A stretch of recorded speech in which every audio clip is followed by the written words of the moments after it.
Good afternoon, ladies and gentlemen. Let's get airborne with our Tuesday market SITREP or situation report. It is day 2 of Full Throttle, our free week of live trading and training here at Top Gun Options. We knocked out our primary live trade brief this morning at 10 a.m. We took a look at bearish trades on China and Apple selling into this rally. Folks, this is a dead bat bounce. Okay, we're going to replace dead cat bounce terminology with dead bat bounce. Okay, Dow is up over 500 points right now. The only reason this has happened, look at this. This is a technical retracement to where we imploded. And right now, as Dow hits 500 and the S&P hits this resistance right here, it is a buy signal for computers. There are 0 humans involved in this buying right now. I can tell you, I've been talking to them, a lot of them for the past couple hours. Nobody, we're going to get into the specifics here in a couple seconds, but nothing has changed. Between now and last week when this thing imploded, it's only gotten worse. I'm going to show you videos of people being rounded up forcibly at gunpoint in China, folks. This is insanity. This is the Chinese government injecting liquidity, our Federal Reserve injecting liquidity, and everybody trying to ignore that they're taking dead bodies off the streets and throwing them in crematoriums, and that everything is fine. If you didn't get a chance to attend this morning, you have to watch the replay. The replay from last night, our welcome aboard brief is on here, in addition to the live trade brief from this morning. Go.topgunoptions.com/FT replay. That stands for full throttle replay. All the replays are going to be on this page. If you click on this hyperlink at the top of the videos, it's actually going to take you to the page. This usually is a member page, okay? I open this up to the public because I want to show you to sell into this bounce, ladies and gentlemen. This is exactly what happened last Tuesday and Wednesday. And then do you remember where you were Thursday, Friday of last week? Implosion, dead bat bounce, implosion, bullish? No. So I'm going to I opened up we're doing a burner trade on FXI, the iShares China ETF, and we're also being bearish on Apple. Absolute insanity with Apple right now. We're going to get into that, okay? If you're, hey man, this is the first time I've heard of this, Full Throttle or whatever, can I still attend? Absolutely.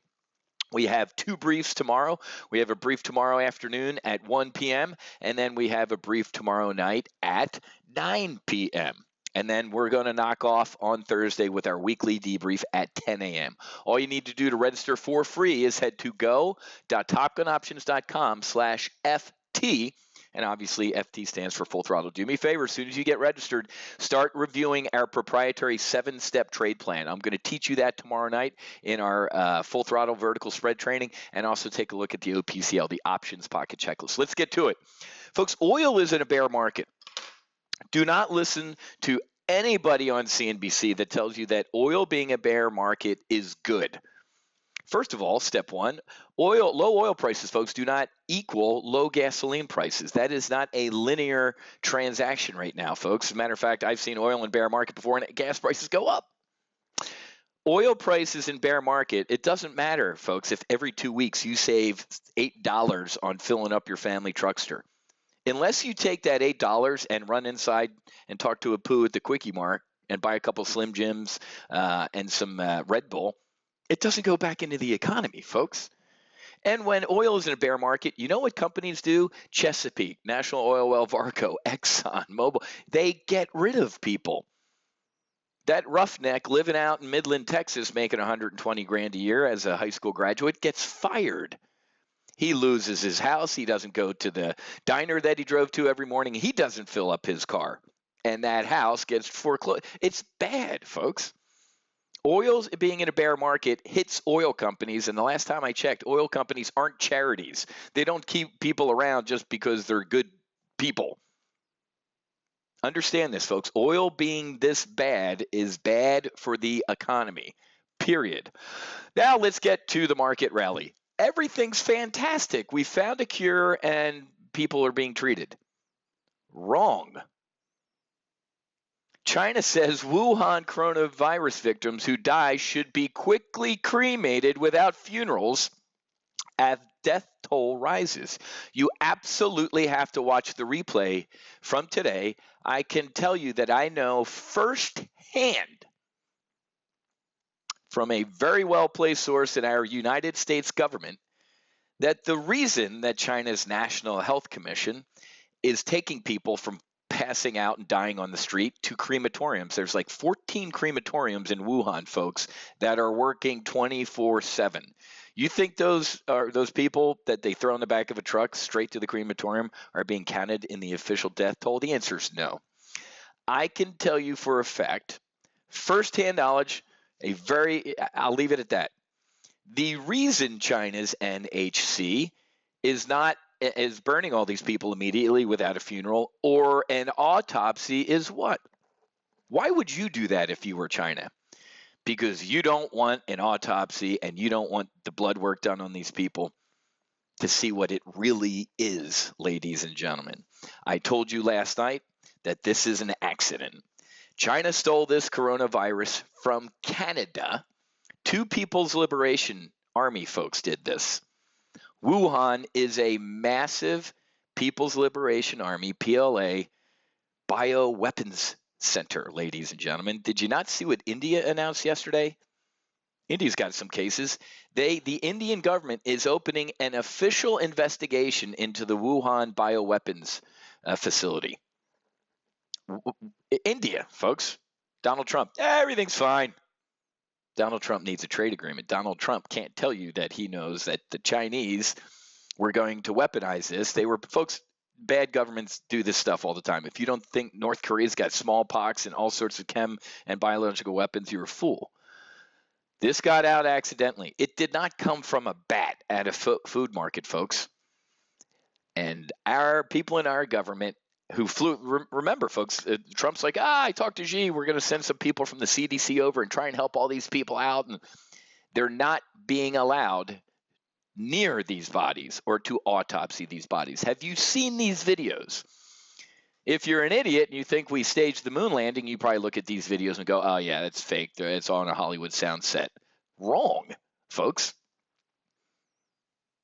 Radio Free Asia is posting these videos that are being smuggled out.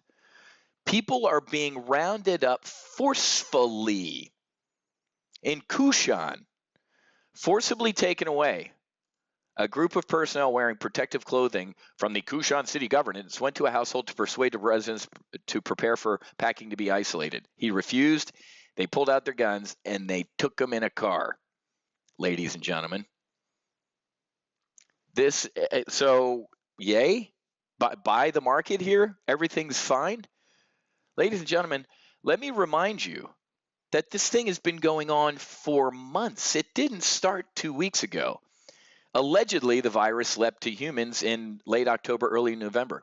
If you don't believe me, folks, Google this. Senator Tom Cotton from the great state of Texas, the Republic of Texas, has been saying this for 2 months, that this wasn't from animal to human. It was a bioweapon, folks. He's a United States senator. He's got access to all the classified information. I got access to drinking buddies and a lot of friends who are telling me these things, and I trust them with my life.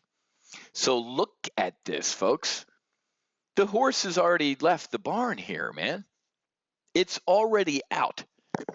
And I'm telling you, folks, you know, we're more kind of an advanced country here in the UK and Canada, Australia. Okay, we can really fight this thing. This thing gets loose in China. I'm sorry, in Africa, folks. Do you imagine the African continent? Knock on wood, that hasn't happened yet. The African continent will implode. So what's going on today, folks? Well, China injected another 200 billion into the markets to stabilize them. The Federal Reserve overnight. Look at this, folks. The Federal Reserve, $64 billion. At the height of Ben Bernanke doing quantitative easing, we were at $85 billion a month. The Fed overnight did 64. That's what's going on, ladies and gentlemen. Algorithms. And look at this. A day ago, China said, hey, United States, we're a little busy with a pandemic and trying to hide it. We're going to need some flexibility on this phase one agreement. Does anybody listening to this brief think that Xi Jinping cares about a phase one trade deal with the United States of America? 0% probability. There was a 0.01% probability the guy was going to do anything in that phase one agreement, let alone this global pandemic. So central banks are pumping liquidity into these markets to prop them up, which does what? It does what we're looking in the market right now. It'll give you a sugar high. But when the algos are done buying and the ladies and the dudes start looking at the news, ask yourself this question. What changed between yesterday and today? Did anybody come up with a cure? No. My God, Cathay Pacific, more companies and airlines and everything are shutting down everything. Hong Kong, folks, what was it, the second death in Hong Kong? Carrie Lam finally shut down everything between Hong Kong and China. Folks, don't watch CNBC or Fox Business or all these cheerleader type of channels. Do your own research. So, are cocktail therapies for flu and HIV the magic cure? Bangkok and Hangzhou hospitals put combination remedies to the test. Does anybody know why somebody out of the blue would say, hey, why don't we try some of the HIV drugs? And folks, if you've been following me, you know I am not a black helicopter tinfoil hat lunatic, man. I'd say things with measured tone and things that I have a certain probability about. A couple little birdies have told me that they stole this coronavirus from Canada. They were playing with it in Wuhan province, and they were playing with it to weaponize it even worse than a normal flu with HIV. Ladies and gentlemen, if everything is freaking fantastic, why is a buddy of mine who's a commanding officer out at Marine Corps Air Station Miramar, Wiz, you wouldn't believe what's they are now they're set to receive March Air Force Base, Travis outside of Napa, and Marine Corps Air Station Miramar in San Diego. I lived there for 3 years, folks. We're flying hundreds of Americans back from China, and they're going to be met with dudes in bio suits, and they're forced. This is the first time since I was a year old, folks, that the United States government with a bayonet is forcing people into quarantine for 2 weeks. Tell me how this is bullish, ladies and gentlemen. I'd love to hear it. Somebody tell me. I want to be wrong. So this thing is getting worse. It's not going to get better. It's going to have a devastating impact on first quarter growth. China's talking about lowering their GDP. Their planned 2020 economic growth target is 6%. That's physically impossible. Many private economists see that well beyond their reach. It's physically impossible. They're pumping the markets full of cash. In order to minimize job losses, they're looking at what? More spending, tax relief and subsidies for virus-hit sectors, monetary easing for banks. Folks, they were in the middle of a massive debt bubble as it is. This is a circular firing squad, folks. There literally are people that haven't gone to work in weeks. How are they getting paid? I'm with El Arian, or he's with me. I told you last week, folks, we did over 150 grand in just 2 portfolios last week, selling the dips. Early last week, we got the same type of thing. It's fine. President said it's fine. The World Health Organization, the guy in charge of it needs to be fired. Absolutely fired, ladies and gentlemen. And guess what they did today? They came, this is absolutely insane. That last week, the dude said, yeah, it's a global pandemic, and then what happened? Look at this. The rest of the press conference, this guy's a disgrace. The rest of his press conference was kissing China's ass. Oh, they're forceful measures. The guy sounded like he was Xi Jinping's press officer. It was a disgraceful press conference, but our market rallied off of it. Same thing today. So a WHO director came out today and said it actually isn't a global. Look at this. Earlier today, they denied it is a global pandemic. They said it last week. Wow, folks. Wow. Who are you going to believe? Do you think Xi Jinping, Donald Trump, or the WHO, not the band, would come out and say, wow, this thing is a pandemic. There is no cure for this, guys, by the way. There's no, well, I heard that somebody might be coming up with a vaccine. Yeah. 6 months in animals and a year total to get certified for humans. I get that we can go, let's skip the animals and the humans and start injecting it in people. And there's no potential bad in that. Folks, sell this rally, sell this bounce. I am looking, or actually I got filled on it already. I got filled on a 32.20, 32.25 bear call spread on the S&P 500 through tomorrow. Okay?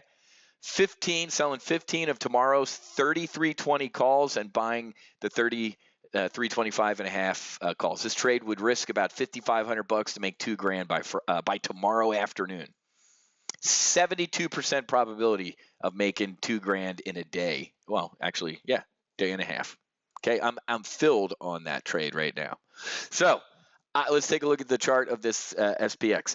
This is what it looked like last week, folks. I did the same thing last Tuesday. I sold into this pop and buy. Does everybody remember what happened between like Tuesday and Friday of last week? We had a 700-point down day in the market. And what did Donald Trump do at 3:45 in the afternoon on Friday? At 3:45, with 15 minutes to go before the market closed, he trotted out the plunge protection team, who actually didn't do that good of a job protecting the plunge. What did they say? We have a national emergency. So it went from being a global pandemic to a national emergency, and the market rallied. Come on, guys, you need to use your brain. Apple, ladies and gentlemen, is closed in China. Their stores, their corporate offices, but guess what we heard today? Apple suppliers are going back to work on February 8th, a week from now, essentially in under a week. These Chinese Apple suppliers have said what? Our employees are going back to work. Oh my God. According to the Chinese government, there's 50 million people under quarantine. That's a lie. My buddies, my little birdies, 150 to 200 million people are under quarantine. Do you know why these Apple Chinese suppliers are ordering people back to work? For stability. When you're the CEO of one of these companies and Xi Jinping calls on the phone and says, tell your people to go back to work next week, you do it.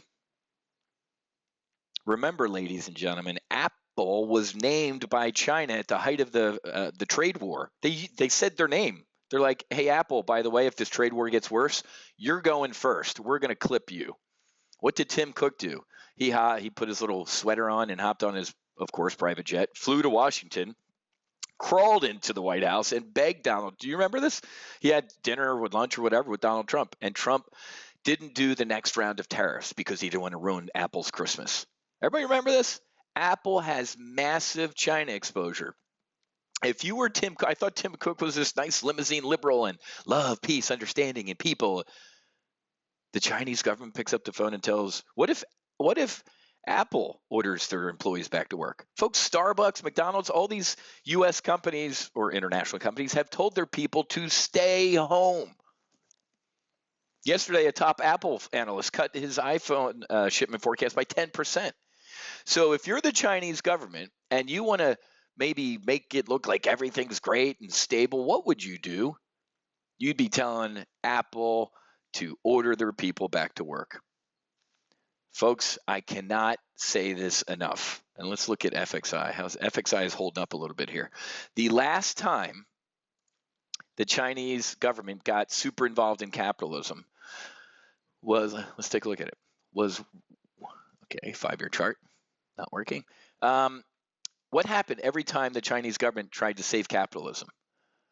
Their markets. Let's try it again. There it is. Look at this. The PBOC steps into they've banned short selling. You can only buy, and here's a couple, $20 billion in liquidity. Implosion. Wait, here's more liquidity, and we just arrested 200 journalists for writing bearish articles. Okay, a couple days of, and then implosion. Ladies and gentlemen, when the algorithmic black boxes see central banks pumping liquidity in, it's a buy signal. It's logical, folks, that it's going to buy. But when the humans get involved and go, wait a minute, why is the Chinese government, the Federal Reserve, India's central bank injected $40 billion overnight? When do you wake up and go, wait, they're trying they're taking these drastic measures. Why? Because it's horrific. Now, let me say this. I want to be wrong. There are many times in my trading career where I'm like, man, I hope this turns out to be wrong. We had 3 carrier strike groups in the Pacific a couple Octobers ago, and they were going to attack North Korea. I know for a fact. I know the commanding officers of the ships and the CAGs, the commander of the air groups. It was go. The only reason they didn't go was because Donald Trump, I heard, sent cream of some young guy a picture from one of our Global Hawks or one of our drones with like his head in the bullseye, like, I'm just going to kill you, a la General Soleimani. You haven't heard a word from North Korea, have you, after we killed Soleimani? Okay? So I was wrong. We didn't bomb North Korea. Woohoo! Yay! Usually when I'm making these type of I want to be wrongs, I'm very glad if it doesn't happen. But we're also going to print money if it does happen. What are we going to do? Lay in the corner in a fetal position and suck on our thumb? No, we're going to print money, folks. So today we did a look at where the FXI popped up to. So implosion, dead bat bounce, implosion, dead bat bounce, implosion, rally. Yay! We talked about rally, folks. Look at where the FXI, it's the iShares Large Cap China ETF, rallied up to, where we bounced last week. Look at that little drill bit or that periscope, right? Where did it go up to? It failed by about 10 cents to hit where we hit last week. That's a failure and a bearish signal, okay? So me, I'm selling into this stuff. Bearish burner trade on FXI and bearish on Apple out to Friday, folks. It's Tuesday. An hour in this market is a lifetime. Now the State of the Union's tonight, and I can't wait to see Nancy. I can't wait to see Nancy's face. I wonder if she's going to do that creepy hand clap again. But I can't wait to see Nancy's face when who is it? The Sergeant at Arms, whoever comes in and goes, "Madam Speaker, the President of the United States." So grab your popcorn for tonight. It's going to be good. But he's going to take a victory lap. I am absolutely beside myself with what's going on in Iowa. The Democratic Party of the United States of America wants to take over your health care, and they can't even count the votes in the Hawkeye state. I think they can count the votes, and I think it was Bernie. And you know who made the app? The application that allegedly crashed or is having problems is made by a Democratic company called Shadow. You know who the top executives in this company worked for and whose campaign they were on? Hillary and Obama's. You can't make this up. Guess whose campaign has used Shadow year to date and the last year? Buttigieg or whatever his name is. You can't make this stuff up, folks. I love the fact that they're stealing the nomination again from Bernie. It's going to rip the Democratic Party apart. I was already on Twitter earlier, like Trump and it was the Russians. I'm like, are you retarded? You're retarded, right? So Russian agents flew to the Hawkeye state, became Iowa citizens, and walked into the Caucasus. That's how stupid people are in this country, folks. You can't make this up. It's Trump and the Russians. Enjoy the next 4 years. But anyway, folks, so we went through 500 on the Dow. It failed. We went through – let's see what SPX is doing before we go. So I'm filled on that bearish trade. Look at where we went through. Look at this. This is as high as we got last week. We filled the gap and failed. Now we just went through it, right? A couple minutes ago. That's a trade, folks. Those are algos doing that. Okay? Ain't no cure, folks. When you got hospitals going, you know what? Go grab some of the HIV drugs. Maybe this will work. You got to be a little worried, folks. So use your brain. If you don't want to use your brain, use my brain. Make sure you're registered for all the events here at Top Gun Options by heading to go.topgunoptions.com/FT. If you're already registered, you got access for the week, man, so you don't have to re-register or any of that. You can maybe invite your family and friends. Watch the replays. All of the replays are on this page. If you didn't see last night's brief, you got to watch it, okay? Tomorrow in the Accelerate Retirement Brief at 1 o'clock, I'm going to ignore questions based on things we already covered in these two briefs. I respect people's time. I respect the people that have been here for all these briefs, and I'm not going to answer questions on stuff that I already covered. Watch the replays, okay? All right, folks, good stuff. I'm having a blast. If your 401k is now a 201k because of this, we're going to help you fix that, okay? Trading is a form of combat. Literally, this is combat right now, folks. Somebody's going to win and somebody's going to lose, and you can be damn sure I'm going to be on the winning side of that. Have a great rest of your day. Happy hunting. Make sure you hedge. God bless, and I'll see you guys tomorrow at 1 o'clock or 9 o'clock for our 2 briefs tomorrow. We'll see you.